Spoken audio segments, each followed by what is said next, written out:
Hawaii's glamorous image as a picture postcard paradise belies a deep social malaise. Fuck all of you. We have the highest per capita rate of homelessness in the country, which is ironic because we have some of the greatest concentrations of wealth as well. I think it could be a tempest building up, and that pressure we can't allow to explode. A surge in homelessness is pushing the system to breaking point, exposing an ugly social divide in the Aloha state. I think we're one of the stronger communities as far as getting together and saying we don't want the homeless in our neighborhood and we need to be strong and vocal and try to do whatever we can to keep them out. You can't have a civil society where it's okay for someone to defecate in front of Burberry's and wipe their ass on the corner of the building. I'm sorry, all right? Doesn't work. With authorities cracking down on homeless camps, there's growing disquiet about criminalising the poor and vulnerable. You know, we are living in our cultural rights. Some tell us different. You know, some tell us that we're living wrong, but I don't think so.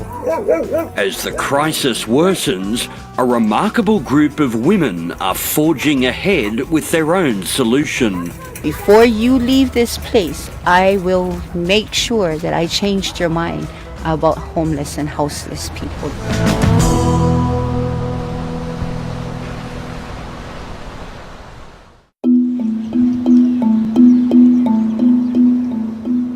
In just a few years, Hawaii has been caught up in a crisis of homelessness.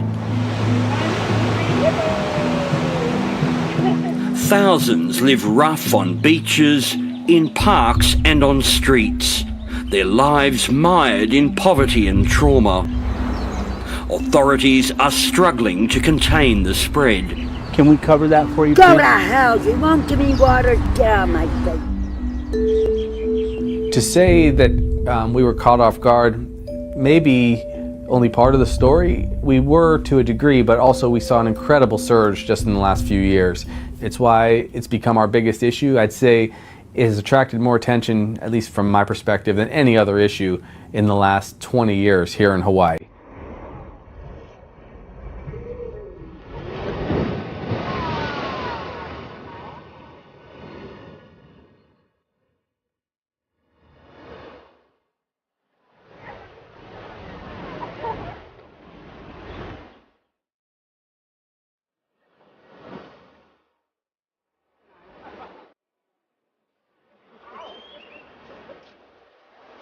It's very expensive to live in Hawaii.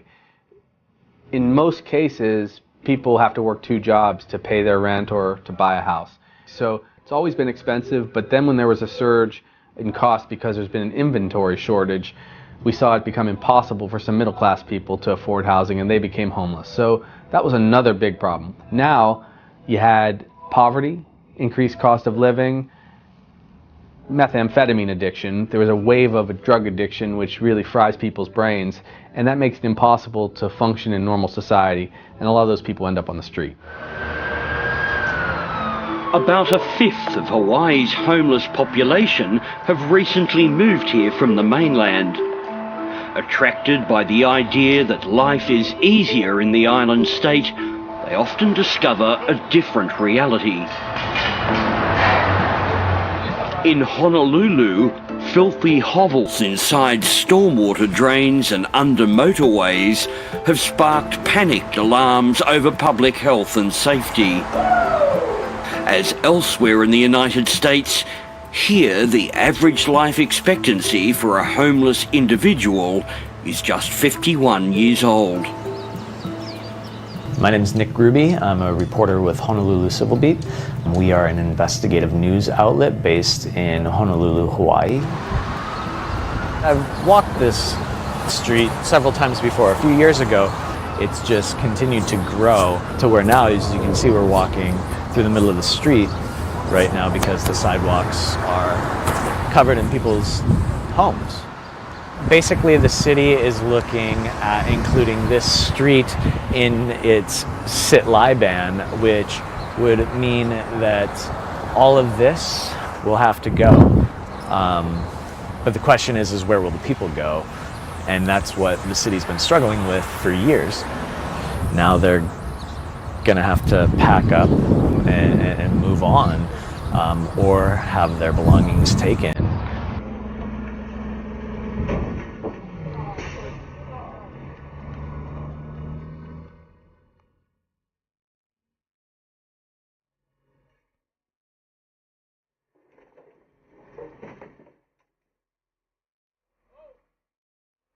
The idea is that if you've been disrupted, it will make you uncomfortable enough to maybe perhaps make better decisions about your life and accept the help that's being offered, because there is a great deal of help being offered. The sit and lie laws are controversial, with critics claiming that they criminalise the homeless. It was along Waikiki Beach the city first introduced its sit and lie crackdown, after hotels and other businesses loudly complained that the homeless camps were spooking tourists. A lot of people have ideological and emotional blinders on that really distorts their common sense. And if you piss on the tourist industry, there's a huge economic cost that will create more poverty and will reduce the tax base, which, by the way, homeless services are dependent upon.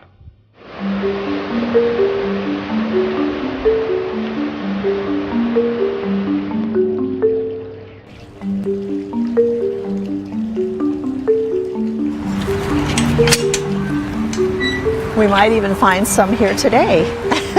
Even though they're cleared out, they come back. We've got a chair left over. Lane Goodall says she's on a mission to keep her community clean and safe. We have laws that in Hawaii that state it's illegal to live on the streets. And we have this state of lawlessness right now. Let's see, we have some graffiti here now.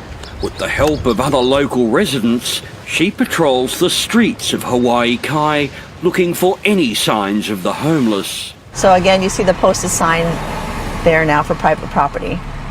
As soon as you see one tent go up, the community needs to call the police, call the city, call the state, and get them taken away. Once you have one tent, then two tents, then you're outnumbered. When homeless camps began springing up in local parks and bushland, residents began worrying about property values and the risk of brush fires engulfing their million-dollar homes. With a knife, and he lunges after this man. Like many locals in Hawaii Kai, Lane views the island's homelessness as a lifestyle choice. A lot of the people here are one-way ticket from the mainland. Word of mouth is kind of spreading, and people on cell phone and social media now, a lot of the homeless people have Facebook pages. And so you've got this underground movement of the homeless and the squatters and the freeloaders, but everybody needs to contribute. You can't have a society where you just have one factor that just takes and takes and takes. Hawaii's homeless explosion isn't confined to its urban centre. One of the biggest reasons we did this today was because this bridge is actually a flood zone and it rains a lot in Hawaii, so when, you know, the water comes down, we don't want people to get hurt. There was a house here, called a dwelling. Yeah. There was a dwelling and you can see that. Most of the people here have already left, and the rest scramble to gather their belongings and leave to avoid trouble with the police. So you'll see it going all the way out to the water, and then see the trails here as well. Yeah. You'll see maybe about 5 or 6 camps. Spreading out into the nearby mangroves, this camp was extensive, and several young families were living here. Where I'm from, it was very For young homeless outreach workers like Casey, who try to get families shelter, it's a difficult challenge. It's really hard, especially because, you know, these kids go to school and their classmates know that they're, you know, going home to no homes. None of those caught up in today's sweep seem interested in outside help. Do you want to stay with these friendly folks? No, I'm fine. Okay, we'll see you later then. Thank you. Minus the bike. That's not yours. Minus the bike. Yeah. Homeless is not illegal. It's not against the law to be homeless. Yeah. So we can't arrest people for no apparent reason. Yeah. Hi, I'm Heather. What is your name? Bobby. Bobby? Nice to meet you. Yeah? I got infected and I went to the doctor and the doctor put me in the hospital for 1 week. Oh my. That's how My name's Heather Wahab. I'm the Community Outreach RN at IHS. Okay, thank you. Okay, you're welcome. I could not believe that these people were walking, talking, and functioning, you know, eating and able to walk about with these horrendous wounds that we never saw really in school or in the hospital because they're really big and infected and abscesses and all kinds of crazy stuff. But it kind of wrapped you up well this time. The homeless are the people that have the least political clout, so they get forgotten too often until the system begins to crash. Are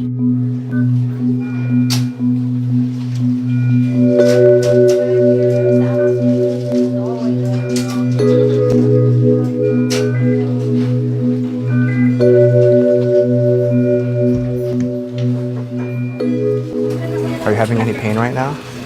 Just a headache. Okay. Well, we're going to get you in a room shortly. We're going to do a physical exam, okay? Thanks, Eric. I think the biggest frustration as a ER physician who really wants to see their patients get better is to see that revolving door. Okay, very good. It's like this horrific Groundhog's Day of sorts that occurs every 2 weeks with these individuals because they just aren't able to access or have those determinants of health of their social care to be squared away once they leave our four walls, and they suffer and they fail and they come back us battered, beaked, and broken and at death's door, and we start all over again. Queen's Medical Centre is on the front line of Hawaii's explosion in homelessness, seeing hundreds of patients every week, some of them costing more than $1 million a year each in medical care. What do you do when you've got some individuals who are struggling greatly, who need our compassionate support, but who also are threatening the entire health economy of our state? In order to get the head of an explosive problem, you have to have a new model of solution. My model is a new model. As a practicing emergency room doctor, Senator Josh Green understands the grave health risks of homelessness, and he's proposing a radical solution. Yeah, I think this is going to be the first time that we're going to have a hybrid program that's both seamless and completely integrated. Treat homelessness as a medical condition and allow doctors to prescribe housing for the homeless paid for by federal medical funds. The idea is simple: get people into homes and save billions of dollars. It's resources that are already in the budget, in the Medicaid budget, but it totally flips how we use them so that we can actually avail ourselves of a lot of housing quickly. If we don't, we'll see the problem grow. It could get much worse if we don't have a game changer.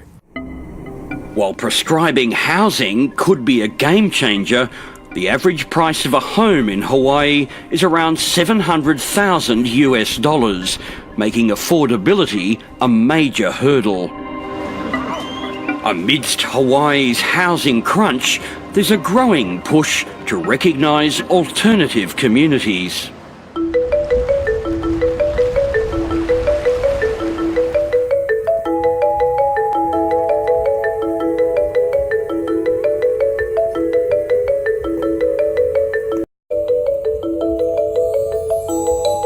Aloha, my name is Twinkle Borge. I'm the leader here of Puahonua Waianae. Puahonua Waianae means refugee, people of the land, who's the caretakers. How you live is who you are, that's how I feel.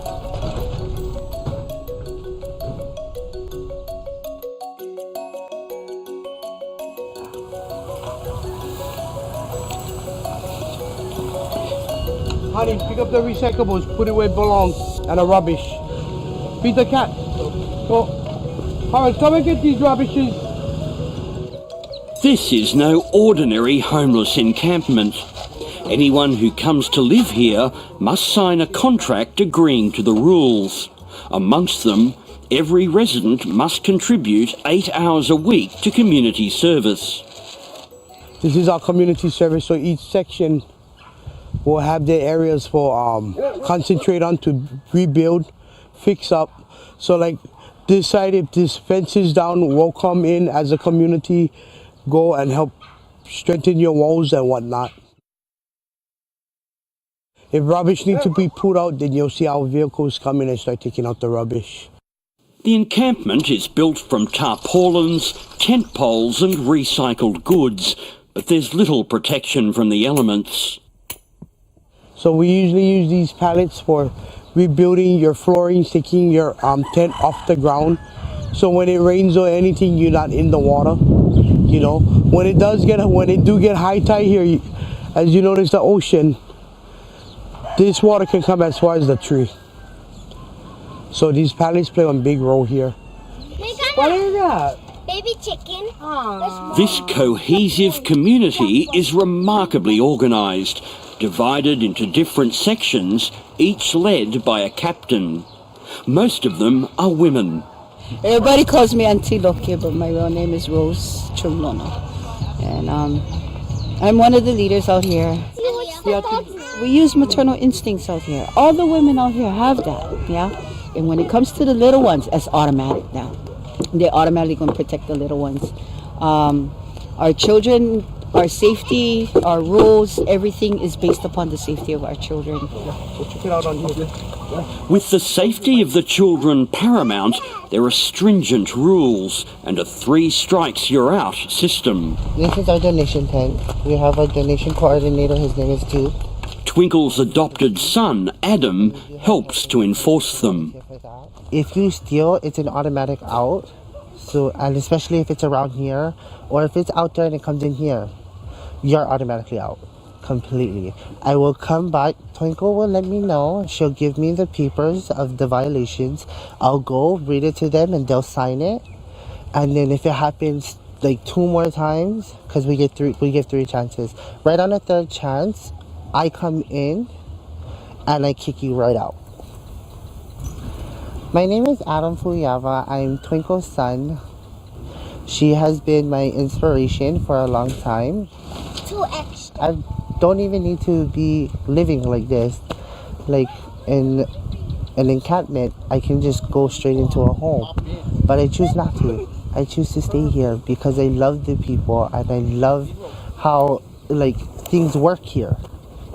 It's inspiring. The resilience of this remarkable community is admirable. The only electricity is from those lucky enough to own and fuel a generator, and the nearest toilets are hundreds of metres away in a local park. Their biggest concern is water. With water pipes cut off to the camp, residents need to fill bottles and cart it from a tap at the nearby marina. It's one of the many daily chores that keeps this place going. How come the Hawaiians is struggling here? You know, when this is our land. You know, you came here, you took our land from us and left us like that. Just an hour's drive from Honolulu, the reality of life for these Hawaiians is vastly different to the one that mainland tourists enjoy. Twinkle became homeless 14 years ago, and creating this community has been a long struggle. I came out here in October of 2003. I was working 2 full-time jobs, but I fell in love with someone who I thought that would never fool around on me and whatnot, and I became so depressed. I had all this money that was saved and everything to find out that this person would wipe me out of my money and everything. Teamwork. Twinkle firmly believes that home is where the heart is. For me, homeless is someone who lives in a van that has no home. You know, but I live in a tent, that's my home. I have had tour groups that come in, and many a times I straight out tell them, before you leave this place, I will make sure that I changed your mind about homeless and houseless people that live out in the elements as we do. And many times I have. They're amazed of what the people do here. They're amazed because once they pass these double poles, they feel that rush of aloha. It's that angle, that certain angle. So if it comes like this. Buoyed by the success of their community, Twinkle and her team captains have big plans for the future. The community wants the right to lease the land where they live and to build more durable homes with solar power and proper sanitation. Battery, so when you turn it on. They also want fences and security cameras to keep them safe. But the camp's future is far from guaranteed. Behind closed doors, there's an ongoing discussion between those who want it dismantled and its residents put into shelters and those that want it recognised and preserved. Basically, we just homeless in our own homes. That's how I feel. Many locals regard the Waianae encampment as an eyesore and a perceived magnet for crime, amidst concerns that it is growing too big. So far, despite Twinkle's pleas, Hawaii's Governor David Ige has held back from making any commitment to letting them stay. I believe that our count was over 500, and I said we cannot put 500 here. Yeah, we can fit maybe 300 comfortable, but we usually stay under the radar of 300. Twinkle says she'll do what it takes to save her community, but she's confident that she can convince her detractors. Be a little squabble. I'm not looking at it as a huge fight. I don't know why they're afraid of working with us. As Hawaii grapples with its homeless crisis, there's also a sense of hope that enterprising solutions can be found to alleviate the pressure. Twinkle believes her camp could serve as a model for other houseless communities across the islands. She says it's not only a time for new ideas, but a new mindset as well. This is reality, you know. If they want to learn more about the situation and to come up with a solution, come and sit down with us, you know. Because the answer lies here, not there, not in their office, not in their books, here.